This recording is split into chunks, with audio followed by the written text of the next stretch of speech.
शौहर के दोस्त शादी वाले रोज़ पहले ही से समझाते हुए, अगर पहले दिन बिल्ली मार दोगे तो सारी ज़िंदगी बीवी दबी रहेगी, डर कर रहेगी। साथ ही कमरे में बिल्ली भी छोड़ दी। शौहर ने पहली बार बिल्ली को गुस्से से डांट टपट कर बाहर निकाला ताकि बीवी पर रोब पड़ जाए। दोस्तों ने फिर वापस भेज दी रोशनदान से।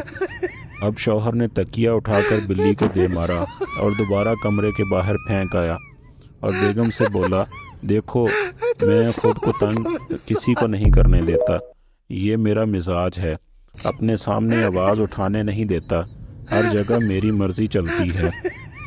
दोस्तों ने तीसरी बार बिल्ली फिर अंदर डाल दी कि मार भी दो।